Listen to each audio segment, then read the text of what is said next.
ચારેક દાયકા પહેલા હિન્દી ફિલ્મ કાલચક્ર આવી હતી અને એમાં પોલીસ અધિકારીની ભૂમિકા ભજવનારા સદાશિવ અમરાપુરકરનો સંવાદ એ સમય જાણીતો બન્યો હતો કે પોલીસ સે ન દોસ્તી અચ્છી ન દુશ્મની અચ્છી. હવે આવું આજના સમયમાં રાજકારણીઓ માટે ચોક્કસપણે કહી શકાય.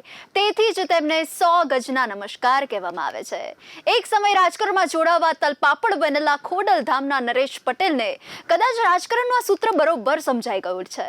એમને લઈને શાસક પક્ષ અને વિપક્ષ બંને રીતસર ખેંચાખેંચ કરી મૂકી. એમનો પુત્ર એ સમયે કોંગ્રેસના ઉમેદવાર માટે પ્રચાર કરતા શાસક પક્ષમાં પણ રાજકીય ગણગણાટ વધ્યો. આને કારણે નરેશ પટેલે છેવટે વડીલોની સલાહનું માન રાખી રાજકારણમાં જોડાવાનું માંડી વાળ્યું. અને આમ છતાં આજે પણ તે અને એમના પુત્ર જ્યાં પણ જરૂર પડે ત્યાં રાજકારણીઓ અંગે ટિપ્પણી કરવાનું ચૂકતા નથી. હાલમાં જ સરદાર વલ્લભભાઈ પટેલની 150મી જન્મ જયંતિ નિમિત્તે બારડોલીથી સોમનાથ સુધી સરદાર સન્માન યાત્રાનું આયોજન કરવામાં આવ્યું. આ યાત્રામાં પાટીદાર સમાજના ભાજપના ધારાસભ્યો અને સાંસદો પણ જોડાયા. એમાં નરેશ પટેલના પુત્ર શિવરાજ પાટીલે ટકોર કરી કે રાજકારણીઓના પોતાના આગવા હિતો હોય તે કોઈની સાથે જોડાય તો પણ એમના આ હિતને કારણે જોડાય અને વિખૂટા પડે તો પણ આને કારણે જ પડે. તેની સાથે એમણે સરદારની યાત્રા સામાજિક પ્રસંગ હોવાથી એમાં સામાજિક આગેવાનો જ હોવા જોઈએ તેવું ભાજપના ધારાસભ્યો અને સાંસદોની હાજરીમાં પરખાવ્યું. આ વાત સ્પષ્ટપણે પાટીદાર ધારાસભ્યો અને સાંસદના મોઢા પર લપડાક સમાન. આજે જ્યારે ગોપાલભાઈ ચમાડી અને એમની ટીમ દ્વારા સરદાર યાત્રાનું આયોજન કરવામાં આવ્યો છે અને આજે એ યાત્રા રાજકોટ પહોંચી છે એને અમે આવકાર કરીએ છીએ અને આપણે બધા અને આખો સમાજ સરદાર સાહેબના આદર્શ પ્રમાણે ચાલે એવી ભગવાનને પ્રાર્થના કરું. યાત્રા એક સામાજિક યાત્રા છે. સરદાર સાહેબને યાદ કરવાની યાત્રા છે. પોતાનો ઇન્ટરેસ્ટ હોય છે રાજકીય માણસોનો કે તો એમની રીતના સપોર્ટ લેતા હોય છે અથવા રાજકીય રીતના જો કોઈ ઇન્વોલ્વ થતું હોય તો એને સમાજને આપણે ભેરા ન જોડીએ સારી વસ્તુ.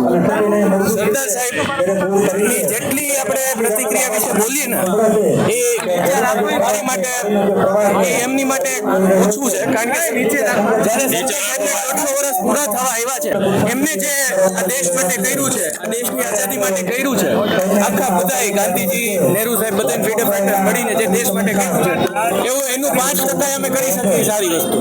સરદાર પટેલની સન્માન યાત્રાનું ઉદ્ઘાટન પ્રદેશ ઉપાધ્યક્ષ ભરત બોઘરા, ધારાસભ્ય રમેશ ટીલાળા, રાજ્યસભાના સાંસદ રામ મોકરિયા, ધારાસભ્ય ઉદય કાનગડ, દર્શિતાબેન શાહ, રાજકોટના રાજવી માંધાતા સિંહ જાડેજાની સાથે મેયર નયનાબેન પેઠડિયાની હાજરીમાં કરવામાં આવ્યું. એમણે જણાવ્યું હતું કે સરદાર યાત્રા બીજું કશું નહીં, સરદાર પટેલે કરેલા કાર્યોની અંજલિ છે. સરદાર પટેલે બતાવ્યું હતું કે સાચા ઈરાદા, જનસેવાની ભાવના, દેશ પ્રત્યેની પ્રતિબદ્ધતા તથા લોકો માટે કંઈક કરી છૂટવાની ઈચ્છા હોય તો એક રાજકારણી શું કરી શકે છે. તેમની કામગીરી અને જીવન એ વાતનો પુરાવો છે કે જનસેવા શું છે, જનસેવાની ભાવના શું છે અને જનસેવક કોને કહેવાય.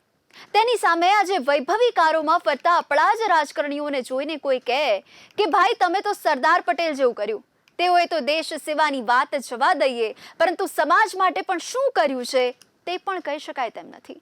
તેઓ ફક્ત પોતાના રાજકીય લાભ માટે સમાજનો ઉપયોગ કરી લે છે ને પરંતુ તેમનો રાજકીય સ્વાર્થ પૂરો થઈ જાય ત્યારે સમાજને તડકે મૂકતા પણ ખચકાતા નથી.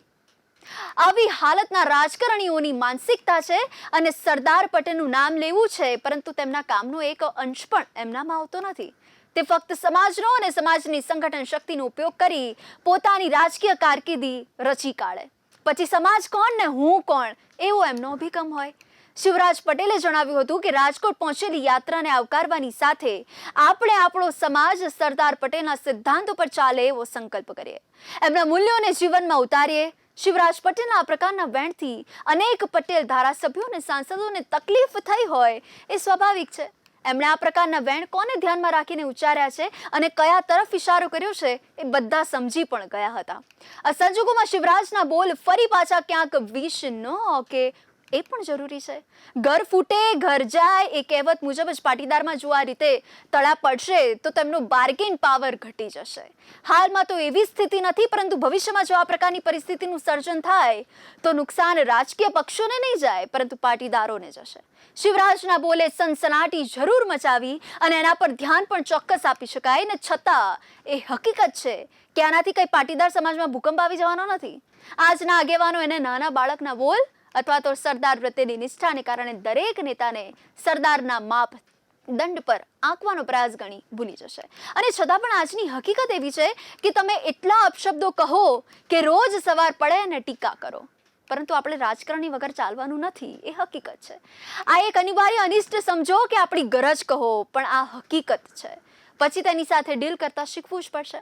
લોકોએ પણ શીખવું પડશે અને જે તે સમાજના હશે તો તે સમાજે પણ શીખવું પડશે. હવે બંનેમાંથી કોને વહેલા સફળતા મળે છે તેનો આધાર કોણ કેટલું ઝડપથી શીખે છે એના પર છે.